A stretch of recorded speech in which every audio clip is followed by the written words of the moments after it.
HD सच्ची कहानियों पर आप सभी का स्वागत है। मैं उस रात बहुत परेशान थी, बेचैनी में यहाँ वहाँ टहल रही थी। अभी शादी को 1 महीना नहीं बीता था और पति से मेरा डिवोर्स हो चुका था। मुझे अपना पति तो बहुत पसंद था, पर जो कुछ हो गया था उसको झुठलाया भी नहीं जा सकता था। ये बात तो बड़ी खुशी की थी कि मेरी डिवोर्स हो गई थी, क्योंकि मैं एक ऐसे इंसान से बच गई थी। अगर मेरी डिवोर्स ना हुई होती तो मैं जेल के सलाखों के पीछे सड़ रही होती और मेरे पति के कजन ने मुझे किडनैप कर लिया था। मैं अपनी जान बचाकर वहाँ से तो भाग आई। ये मेरी किस्मत थी। 1 महीने के बाद मेरा डिवोर्स भी हो गया था। डिवोर्स के 3 दिन के बाद मेरे पति की किसी ने गोली मारकर हत्या कर दी। अब सारी पुलिस मेरे पीछे लगी हुई थी। आखिर डिवोर्स होने के बाद मेरे पति को गोली किसने मारी? ये कहानी बड़ी दिलचस्प है। हर औरत को देखना चाहिए और सुनना चाहिए। मेरी शादी बहुत ही अमीर फैमिली में हुई थी और मेरा परिवार एक मिडिल क्लास फैमिली थी। मेरी शादी के दूसरे दिन मेरे ससुर ने मुझे और मेरे पति को हनीमून पर अकेले शारजा भेज दिया था, जबकि मेरे पति अभी हनीमून के लिए जाना नहीं चाहते थे। मगर मेरे ससुर ने हम दोनों को ज़बरदस्ती हनीमून के लिए भेज दिया था। मेरे सास ससुर और मेरे देवर अलग घर में रहा करते थे। मेरे ससुराल के परिवार में मेरे जेठ और मेरे देवर और मेरे पति का सब भाइयों का अपना अलग अलग घर था। मुझे और मेरे पति को शादी के दिन ही उन्होंने एक अलग घर दे दिया था। मेरे ससुर का मानना था कि हर किसी को अपनी ज़िंदगी अपने ढंग से जीने का हक है, इसलिए उन्होंने शादी के टाइम ही मेरे पति को अलग कर दिया था। मैं खुशी से हवाओं में उड़ रही थी, क्योंकि मैं तो कभी शहर से बाहर भी नहीं गई थी, ना ही हम इतने अमीर थे। वह तो मेरी किस्मत इतनी अच्छी निकली कि मेरा रिश्ता इस घर में तय हो गया था। मैंने जल्दी जल्दी अपना सामान पैक करना शुरू कर दिया। मेरे पति कुछ ज़्यादा खुश नहीं थे। उनको अपने कारोबार की फ़िक्र सताई जा रही थी, लेकिन अपने पापा के सामने वे ज़्यादा कुछ नहीं कह सकते थे, क्योंकि सब कुछ मेरे ससुर का ही था। इसलिए वो मेरे साथ अब हनीमून के लिए शारजा होते हुए दुबई निकल आए थे। ये 1 महीना पलक झपकते ही बीत गए थे। शादी के शुरू के दिन ऐसे ही होते हैं कि एक दूसरे की संगत में टाइम का पता ही नहीं चलता। मुझे एक बात जो बड़ी अजीब लग रही थी, मेरे पति का व्यवहार मेरे साथ कुछ रूखा रूखा सा था और कुछ उखड़ा उखड़ा सा भी लग रहा था। मैंने जब वजह पूछी तो वो यही कहते कि मेरे कारोबार का बहुत नुकसान हो रहा है और उनका दिल और दिमाग हमेशा दफ्तर में ही रहता था। और ये बात मुझे समझ नहीं आती थी, क्यों वहाँ मेरे ससुर सब कुछ देखने के लिए मौजूद थे। फिर मेरे पति को किस बात की टेंशन थी? अक्सर उनका फ़ोन आता तो वह कमरे से बाहर निकल जाते, मेरे सामने कभी बात नहीं करते थे। बस इसी तरह 1 महीना बीत गए और हम वापस भी आने लगे और हमारा सफ़र भी शुरू हो गया। मेरा दिल तो नहीं चाह रहा था कि इतनी जल्दी ये खूबसूरत दिन ख़त्म हो जाए, लेकिन वापसी की टिकट भी पहले से ही बुक हो चुकी थी। हम हवाई जहाज़ में बैठे तो मेरे पति ने थकन से अपनी आंखें बंद कर ली थी। न जाने वह किन ख्यालों में गुम रहते थे। मुझे तो लगता था कि उनका दिल और दिमाग उनके कारोबार में ही लगा रहता था। अभी भी उनके चेहरे पर बड़ी अजीब से असर दिखाई दे रहे थे। मैं चुप से कुछ देर बैठी। मुझे ऐसा महसूस हुआ जैसे किसी की गंदी नज़र मेरे बदन पर जमी हुई है। मैं नई नवेली दुल्हन थी, हाथों में शादी का नया चूड़ा था, मांग में सिंदूर था, जेवरात भी पहन रखे थे। मैंने जल्दी से अपना दुपट्टा ठीक किया और फिर यहाँ वहाँ देखा तो मेरी नज़र दूर बैठे एक आदमी पर पड़ी। जिसकी नज़र मुझ पर जमी हुई थी वो मुझे ही देखे जा रहा था। मुझे बड़ी घबराहट हुई। मैंने अपने पति की तरह देखा, जो अभी भी आंखें बंद किए बैठे हुए थे। पहले मैंने सोचा कि अपने पति को उठाकर उस आदमी के बारे में बताऊं, लेकिन फिर मुझे लगा मेरे पति क्या सोचेंगे। अभी हमारी शादी को ज़्यादा दिन नहीं हुए थे, इसलिए मुझे अपनी पति के बारे में ज़्यादा जानकारी भी नहीं थी। मुझे डर था कहीं वह इस आदमी से झगड़ा ना करने चले जाएं। मैंने खुद ही ये सोचकर नज़र चुरा ली। मैंने अपना ध्यान उसकी तरफ से हटा लिया और फिर खुद अपनी आंखें बंद कर ली। भगवान करे हवाई जहाज़ लैंड हो और मैं अपने पति के हाथ पकड़कर एयरपोर्ट से निकल जाऊं। पर पहुंचकर मैंने सुकून का सांस लिया। मैं एक शरीफ घर से संबंध रखती थी और किसी गैर आदमी का खुद पर यूं नज़र जमाए रखना मुझे बहुत उलझन में डाल रहा था। अगली सुबह मेरी माँ का फ़ोन आया। वह कहने लगी, वापस आ गई हो तुम? अपनी माँ से भी मिलने आ जाओ। तुम तो जैसे ससुराल जाकर हमें सबको भूल ही गई हो। मैं जो अपना सामान खोलने के लिए बैठी थी, माँ की नाराज़गी सुनकर मैंने उसे ऐसे ही छोड़ दिया और अपने पति से कहा कि मुझे मेरी माँ के तरफ छोड़ आइए। वे अपने लैपटॉप पर कुछ काम कर रहे थे। मेरी बात सुनते ही वे जल्दी से उठकर खड़े हुए और कहा कि चलो मैं तुम्हें छोड़ दूँ। मैं हैरान थी वह एकदम से कैसे मेरी बात मान गए। खैर ये बात मेरे लिए खुशी की थी कि मैं झटपट तैयार हुई और उनके साथ चल पड़ी। लेकिन जैसे ही गाड़ी से बाहर निकली तो मेरी आंखें हैरानी से फटी की फटी रह गई। मैंने एक नज़र अपने पति पर डाली, उनकी नज़र सड़क पर थी। मैंने खिड़की से दूसरी नज़र उस आदमी पर डाली जो मेरा पीछा करते हुए यहाँ तक पहुँच गया था। वह मेरी तरफ देख रहा था। मेरी जान निकलने लगी थी। मैंने सोचा कि अपने पति को बताऊं कि ना बताऊं, ऐसी कोई बात बताकर मैं उन्हें परेशान नहीं करना चाहती थी, इसलिए मैं चुप हो गई। मेरे पति ने मुझे माँ के घर छोड़ दिया था और रात को लेने के लिए आने को कहा था। मेरे पास सारा दिन था। मैं माँ के गले लग गई, उनके साथ बहुत अच्छा टाइम बिताया। शाम को छोटी बहन के साथ छत पर पहुंची तो एक बार फिर मेरे होश उड़कर रह गए थे, क्योंकि वह आदमी मेरी माँ के घर के बाहर मौजूद था और मैं ये बात अच्छी तरह से जान गई थी। वह मेरा ही पीछा कर रहा है। मेरे हाथ पांव कांपने लगे। पता नहीं वह क्या चाहता था, क्यों मेरे पीछे पड़ा हुआ था। मैं तो उसे जानती तक नहीं थी। पहली बार मैंने उसे फ्लाइट में ही देखा था। मैंने अपनी छोटी बहन की तरफ देखा और उसका हाथ पकड़कर नीचे चली आई। मेरा सारा ध्यान उसी आदमी की तरफ था। मैंने अपनी माँ से भी ढंग से कोई बात नहीं की। माँ कहने लगी, अमीरों के घरों में ब्याह कर क्या गई हो, तुम हमें मुंह तक नहीं लगा रही हो। फिर पापा कहने लगे, बच्ची थक गई होगी, इतने लंबे सफ़र से आ रही हो। सारा दिन ऐसे ही बीत गया था। रात को मेरा पति मुझे लेने आया। मैंने अपने घर वापस लौट आई। घर में दाखिल होते के टाइम मैंने पलट कर देखा तो वह आदमी अभी तक मेरे पीछे ही था। समझ नहीं आ रहा था क्या करूं, ये बात किसको बताऊं। पति को ये बात बताने की हिम्मत नहीं थी। मैंने सोचा कि कुछ दिन ऐसे ही बिता कर देखती हूँ, क्या पता ये खुद ही चला जाए। लेकिन ऐसा कुछ भी नहीं हुआ। अगले दिन मेरी सास का फ़ोन आया। वह मुझे अपने पास बुलाने लगी। मैंने ड्राइवर के साथ घर से निकली थी। वह आदमी तब भी मेरे पीछे ही था। सास के घर जाकर भी मुझे सुकून नहीं आया था। मेरे ससुर ने मेरी बेचैनी महसूस की तो पूछने लगे, कोई बात है क्या, लेकिन मैंने नामे सिर हिला दिया। फिर यहाँ वहाँ की बातें करने लगी। ससुर पूछने लगे, क्या तुम शारजा से दुबई भी गई थी, क्या क्या सामान लाई हो तुमने सामान खोल दिया है। मैंने बताया कि अभी मैंने सामान ही खोल रही थी, तभी मेरी माँ ने मुझे बुला लिया। अभी हमारा शारजा और दुबई का पैकिंग सामान खुला ही नहीं है, थोड़ा बहुत खोला है और अपनी माँ के घर चली गई थी और आज मैं यहाँ आ गई हूँ। उन्होंने सर हिलाया और कहने लगे, कोई भी परेशानी हो तो तुम मुझे कह सकती हो। उनकी बात सुनकर मैं कुछ घबरा गई। ऐसा लगा जैसे वो मेरा चेहरा पढ़ रहे हों। मैंने अच्छा किया नज़रें चुरा ली। फिर ऐसे ही कुछ टाइम बीता। अपने घर चली आई। रात को बेचैनी से मुझे नींद भी नहीं आ रही थी। मैं करवटें बदलती रही। फिर आधी रात को मैंने खिड़की से बाहर देखा। वह आदमी अब भी बाहर ही खड़ा था। तब तो मेरी जान ही निकलने लगी थी। न जाने वह क्यों दिन रात पीछा कर रहा था। मैं सोच रही थी इस समस्या का हल क्या निकालूं। इतने में मेरा पति उठकर मेरे पास आया और कहने लगा, तुम इतनी रात को यहाँ क्यों खड़ी हो। मैंने सोचा कि मैं अपने पति को सारी हकीकत बता दूं। मुझे डर भी लग रहा था और फिर मैंने अपने पति को फ्लाइट से लेकर अब तक की सारी बात बता दी। तब वह एकदम ही गुस्सा हो गया और कहने लगा, मुझे तो यकीन है तुमने ही कुछ ऐसा किया होगा। वह आदमी तुम्हारे पीछे यहाँ तक चला आया है और दिन रात घर के दरवाजे पर ही खड़ा रहता है। पति की बात सुनकर मेरे कदमों तले से ज़मीन निकल गई। बजाय वो मेरी परेशानी समझता, वह तो मेरे ही ऊपर चढ़ बैठा। मैंने इसलिए सारी बात बता दी थी, क्या पता वो मेरी मदद करता। वो मुझे ही गलत ठहराने लगा था। मैंने इनकार में सर हिलाया और अपने पति से कहा, ऐसा कुछ भी नहीं है, आप गलत समझ रहे हैं। मेरा पति गुस्से से हंसा और कहने लगा, मैंने तो पापा को पहले ही कहा था, इतने गरीब घर की लड़की लाने की क्या ज़रूरत है। थोड़ा सा पैसा क्या देख लेगी, पागल होने लगी। और देखो मेरी बात सच साबित हो गई। तुम्हें पैसा वाला पति मिला तो तुमने अपने पुराने आशिक को भी साथ लगा लिया। तुम कैरेक्टर लेस हो। पहले ही दिन तुम्हें जान गया था। अपने पति का ख्याल जानकर मैं बिल्कुल दंग रह गई थी। मुझे यकीन ही नहीं आया वो मेरे बारे में ऐसा भी कुछ सोच सकते हैं। क्या इसलिए वो मुझसे खींचे खींचे रहते थे? क्या ये शादी उनकी मर्जी के खिलाफ हुई थी? मेरा पति मुझे बातें सुनाकर वापस जाकर सो गया था। मैं अपना सर पकड़कर बैठ गई थी। मेरी आंखों से आंसू बहने लगे थे। ये क्या मुसीबत आ गई थी।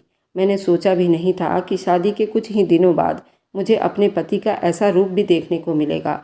जब कुछ समझ ना आया, मैंने अपने कन्हैया जी के आगे हाथ जोड़कर विनती करने लगी, सब कुछ ठीक कर दो। यहाँ तो बात मेरा घर उजड़ने पर आ गई थी। मैंने सोचा भी नहीं था कि ऐसा कुछ हो जाएगा। वह आदमी कौन था, क्यों मेरे पीछे पड़ा था, मैं नहीं जानती थी, लेकिन उसकी वजह से मेरी ज़िंदगी ज़रूर उजड़ सकती थी। मेरे माँ बाप ये सदमा कभी बर्दाश्त नहीं कर सकते थे। बड़ी मुश्किल से मेरा इतनी अच्छी जगह पर रिश्ता तय हुआ था। मुझे क्या मालूम था कि ये रिश्ता मेरे सास ससुर की मर्ज़ी से हुआ है। मुझसे शादी के लिए मेरे पति नीतीश की मर्ज़ी शामिल नहीं है। कम से कम नीतीश के व्यवहार से तो ऐसे ही लग रहा था जैसे वह इस शादी से खुश नहीं थे। सुबह दफ्तर के लिए निकल गए। मैं सारा दिन बिना पानी के मछली की तरह तड़प रही थी। शाम को वो वापस आए, तब भी वो मुझसे कोई बात नहीं किए। खुद ही मेरा सामान खोलकर न जाने क्या कुछ तलाश करने लगे। मैंने इस बारे में जानना चाहा तो मुझे बाहर धकेल दिया। वह कहने लगे, दूर हो जाओ। मेरा सारा सामान उन्होंने बिखेर कर रख दिया था। वैसे भी ये थोड़ा सा ही सामान था, इसलिए मुझे इनमें से किसी चीज़ की भी कोई ज़रूरत नहीं पड़ी थी। मैंने बस माँ के घर जाते हुए अपनी बहन का गिफ्ट निकाला था, जो मैं उसके लिए दुबई से लेकर आई थी। बाकी किसी चीज़ को छुआ तक नहीं था। सारा सामान फैलाने के बाद मेरे पति गुस्से से बाहर निकल गया। ऐसा लग रहा था जैसे उन्हें मेरे कैरेक्टर पर शक हो गया हो। वह कोई ऐसी चीज़ तलाश करना चाहते थे जिसके ज़रिए वो मुझे अपनी ज़िंदगी से हमेशा के लिए निकाल सके। लेकिन मेरी ऐसी कोई भी चीज़ नहीं थी। मेरा किसी से भी कोई संबंध नहीं था, ना ही मेरा कोई बीता हुआ कल था। फिर काफ़ी देर के बाद मेरे पति वापस आए। उनका मिजाज अभी भी ठीक नहीं था। मैंने अपने कमरे की खिड़की से उन्हें देख रही थी। मैंने उन्हें गाड़ी से उतरकर घर में दाखिल होते हुए देखा था। जिस अंदाज में नीतीश ने गाड़ी का दरवाज़ा बंद किया था, ऐसा लग रहा था जैसे वह हर चीज़ को शक और जांचती हुई नज़रों से देख रहा था। शायद मैंने अनजाने में कुछ ऐसा कर दिया था जिसका अंजाम बहुत बुरा होने वाला था। कुछ देर तक तो मैंने अपने कमरे में भी इंतज़ार किया, लेकिन मेरे पति ऊपर ही नहीं आए। वे नीचे आंगन में ही बैठ गए थे। मैं परेशानी में खिड़की पर पहुंची तो मेरी जान निकल गई, क्योंकि वही आदमी घर में दाखिल हो रहा था। उसे देखकर मेरे रोंगटे खड़े हो गए थे। उसका हमारे घर में आने के पीछे क्या मकसद हो सकता था? लग तो ऐसा रहा था जैसे कोई नई मुसीबत खड़ी करने के लिए आया था। यही सोचकर मैंने जल्दी से अपने कमरे से बाहर निकली और तेज़ी से आंगन में पहुंची। लेकिन जब तक वह मेरे पति से कोई बात कर चुका था, मेरा पति गुस्से से उसे देख रहा था। जैसे ही मेरे पति की नज़र मुझ पर पड़ी, उसने मेरा हाथ पकड़कर मुझे खींचा और उस आदमी की तरफ धकेल कर कहने लगा, ले जाओ इस कैरेक्टरलेस औरत को। इसी के लिए तुम यहाँ तक आ गए हो ना? ये मेरे किसी काम की नहीं है। मुझे ऐसे कैरेक्टरलेस पत्नी नहीं चाहिए। अपने पति के मुंह से ऐसी बात सुनकर मेरी जान ही निकल गई थी। मैंने कहा कि नीतीश, भगवान के लिए ऐसी बात ना करें। मैं इस आदमी को जानती तक नहीं हूँ। मेरी आंखों से आंसू बह रहे थे, लेकिन नीतीश को मुझ पर रहम नहीं आया था। वह कहने लगे, तुम्हारा उसके साथ कोई संबंध तो जरूर है, जभी तो ये तुम्हारा नाम लेकर यहाँ तक आ गया है। वरना किसी दूसरे आदमी की इतनी हिम्मत नहीं होती वह किसी लड़की के लिए उसके पति के सामने आवाज़ उठाए। जाओ, दफ़ा हो जाओ उसके साथ। नीतीश ने मुझे घर से निकलने पर मजबूर कर दिया था। आधी रात को मुझे धक्के देकर निकाल भी दिया। उस आदमी ने मुझे अपनी गाड़ी में धकेला और गाड़ी चला दी। मैंने गुस्से में उससे कहा कि दरवाज़ा खोलो, मुझे जाने दो, लेकिन वह तो जैसे बहरा हो गया था। मैं अब तक नहीं समझ पाई थी वह कौन है और मुझसे क्या चाहता है। मेरे पति ने क्यों मुझ पर भरोसा नहीं किया और इस आदमी की हर बात पर भरोसा किया? इस आदमी ने पता नहीं मेरे पति से ऐसा क्या कहा था कि मेरे पति ने आधी रात को ही मुझे घर से बाहर निकाल दिया था। फिर उसने मुझे आधी रात के अंधेरे में एक पागल खाने के सामने उतार दिया। मुझे समझ नहीं आया था कि मुझे यहाँ क्यों लाया है। वह मुझे खींचता हुआ अंदर ले गया। वहाँ एक कमरा बना हुआ था जिसमें लाल रंग की लाइट जल रही थी, और उस कमरे में ले जाकर उसने मेरे हाथ पांव बांध दिए और फिर उस वक्त मेरी जान निकल गई जब उसने एक करंट वाली मशीन मेरे बदन के साथ जोड़ी और एक बलखा सा झटका मुझे दिया। मेरा सारा बदन कांप उठा था। एक हल्के से झटके ने मेरी जान निकाल कर रख दी थी। अब वो कहने लगा, अगर तुमने मेरी हर बात का जवाब ना दिया तो तुम्हारे साथ उससे भी ज़्यादा बुरा करूँगा। फिर उसने मुझे एक ऐसा सवाल पूछा जिसे सुनकर मैं दंग रह गई। मैंने उससे कहा कि मुझे कुछ मालूम नहीं है, तुम किस बारे में बात कर रहे हो। मेरी बात सुनकर उसका चेहरा गुस्से से लाल हो गया और कहने लगा, तुम बहुत ही ढीठ हो, लेकिन याद रखना, हम तुमसे सच उगलवा कर ही रहेंगे।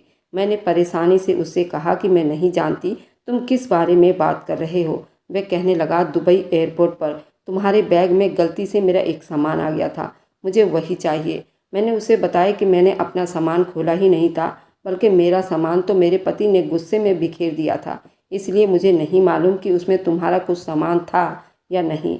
ये सुनकर वह गुस्से से कहने लगा, तुम्हारे पति को भी मेरे सामान नहीं मिला है, मुझे लगता है तुमने ही उसे कहीं आगे पीछे किया है। जैसे तुम नज़र आती हो वैसी बिल्कुल भी नहीं हो। उस आदमी की बात पर मैं हैरान रह गई। उसे कैसे मालूम था कि मेरे पति को मेरे सामान में क्या मिला है और क्या नहीं। और अब ये सवाल मैंने उससे किया।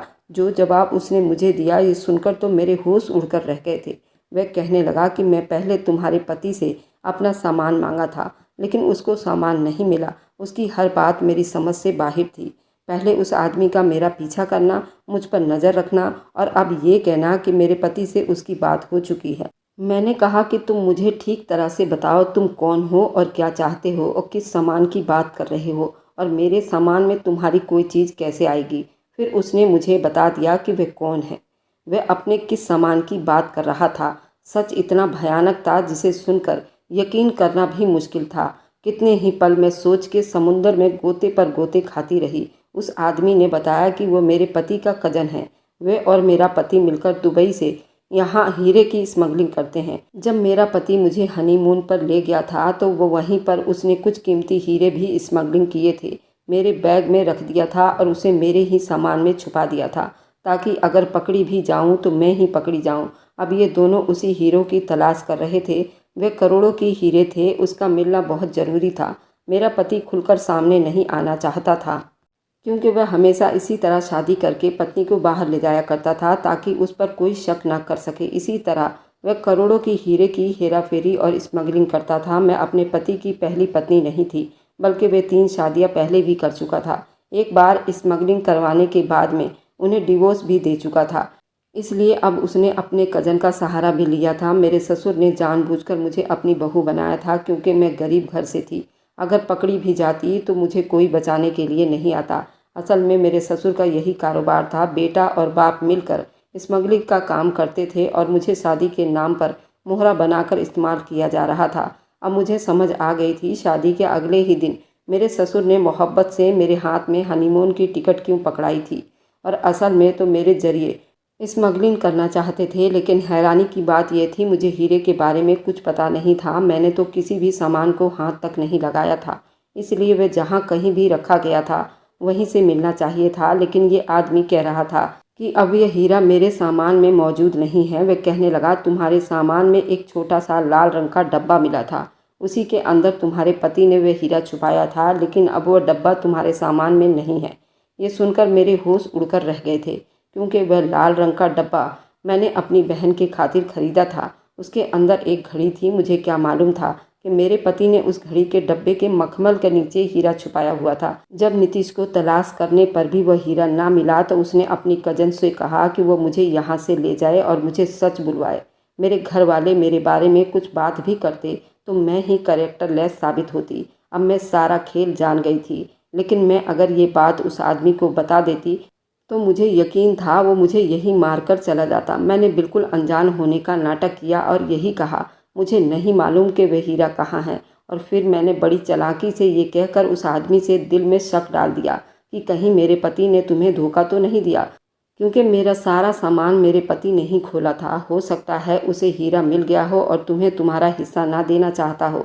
मेरी बात सुनकर वह आदमी शक में पड़ गया था, क्योंकि उसे यही लग रहा था कि मैं कुछ भी नहीं जानती, और एक हद तक ये बात बिल्कुल सही भी थी। मैंने उसका शक बढ़ाने के लिए ये सब कुछ कहा था। मेरे पति और मेरे ससुर ने फ़ोन पर बात कर रहे थे। वे दोनों किसी हीरे की बेचने की बात कर रहे थे। ये सुनकर उस आदमी ने घूर कर मुझे देखा और कहने लगा, तुम सच कह रही हो? मैंने हाँ में सिर हिलाया। वह गुस्से से लाल हो गया। मैंने उसके आगे हाथ जोड़ दिया और कहा कि मुझे जाने दो, मेरी तो कोई गलती ही नहीं है। अब तो तुम्हारा कजन भी मुझे नहीं अपनाएगा, वह मुझे डिवोर्स दे देगा। हम गरीब लोग हैं, किसी को कुछ नहीं बताएंगे। उसने अपना सर पीटते हुए कहने लगा, मैं इतना बड़ा रिस्क नहीं ले सकता। तुम्हारा पति मुझे धोखा देगा, इस बात का अंदाज़ा मुझे पहले ही था। मैंने उस आदमी से कहा, अगर तुम मुझे जाने दोगे तुम्हारे लिए ये ज़्यादा आसानी होगी, क्योंकि मेरे पापा पुलिस में रिपोर्ट दर्ज करवा देंगे। पुलिस तुम लोगों के पीछे लगेगी और फिर बहुत सी समस्याएं पैदा होगी। लेकिन अगर मैं वापस गई तो मेरे घर वाले भी चुप रहेंगे और ये बात बाहर भी नहीं जाएगी। तुम अपने तरीके से हीरे तलाश कर लेना। वैसे तो अब तक मेरा पति वह हीरे बेच चुका होगा। ये कहकर मैं एकदम चुप हो गई थी और ये सोच में पड़ गया था। और फिर कुछ सोचते हुए उसने मुझे आज़ाद कर दिया। उसने मुझे धमकी दी थी कि मैं ये बात किसी को नहीं बताऊंगी। और मैंने वादा भी कर लिया था। मैं वापस अपने मायके पहुंच गई थी। मेरे माँ बाप मुझे देखकर हैरान रह गए थे। मैंने बहुत सोच समझ कर अपने माँ बाप को सारी बात बता दी, लेकिन ये बात नहीं बताई कि वह हीरे मैंने गलती से छोटी बहन को दे दिया है। मेरे माँ बाप कहने लगे, इतने खराब लोगों से रिश्ता तोड़ना ही अच्छा है। मेरे पापा ने खुद ही मेरे पति से बात करके डिवोर्स करवा दी थी। मेरा पति ये सुनकर हक्का बक्का रह गया था। उसके कज़न ने मुझे क्यों छोड़ दिया, इस बात को अब 4 दिन बीत गए थे और फिर मुझे पता चला किसी ने मेरे पति को गोली मारकर हत्या कर दी और मेरे ससुर को इसी सदमे में हार्ट अटैक हो गया था। मैं जानती थी ये काम जिसने भी किया होगा, लेकिन मेरा चुप रहना ही अच्छा था।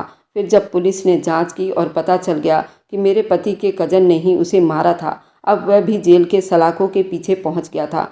सारे मुजरिम खुद बखुद अपने अंजाम को पहुंच गए थे। मैंने सोचा भी नहीं था वे लोग इस तरह एक दूसरे को मार देंगे। मैंने अपनी बहन से पूछा, वह घड़ी कहाँ है जो मैंने तुम्हें गिफ्ट दिया था? तब वह अलमारी से डब्बा निकाल कर ले आई। कहने लगी, दीदी मेरी दोस्त की शादी आने वाली है, ये घड़ी मैं वहाँ पहन कर जाऊँगी। मैंने जल्दी से उस घड़ी का मखमल हटाया तो मेरी आंखें चमक उठी थी। वहाँ हीरे चमक रहे थे। मैंने चुपके से उस हीरे को अपनी मुट्ठी में दबा लिया। उस हीरे का असल हकदार कौन था मैं नहीं जानती थी, लेकिन ये हीरा मेरे पास था। फिलहाल तो मुझे चुप ही रहना था। उन हीरों को बेचकर हमारी किस्मत बदल सकती थी, लेकिन मैंने सुन रखा था इस तरह के हीरे खुलेआम नहीं बेचे जाते। आप लोग मुझे बताइए, मैंने ठीक किया या गलत? क्योंकि जो कुछ मेरे साथ हुआ था वह भी तो सही नहीं था। फिर ये हीरा मैं किसे देती? शायद मैं ही उसकी असली हकदार थी, क्योंकि अगर मैं पकड़ी जाती तो मुझे न जाने कितनी बड़ी सज़ा मिल सकती है। मेरे असली मुजरिम फरार हो जाते। क्या आप लोगों को लगता है मेरा ये हीरा रखने का फ़ैसला ठीक है या गलत? जवाब ज़रूर दीजिए। अगर आपको आज की कहानी पसंद आई है तो वीडियो को ज़रूर लाइक कीजिएगा और अपने दोस्तों के साथ शेयर भी कीजिएगा। और हाँ, अगर आपने अभी तक हमारे चैनल को सब्सक्राइब नहीं किया है तो ज़रूर सब्सक्राइब कर लें। मिलते हैं हम अपनी कल की एक नई दिलचस्प कहानी के साथ। मुझ पर सदा अपना प्यार और स्नेह बनाए रखें। सभी को मेरा प्यार भरा नमस्कार दोस्तों।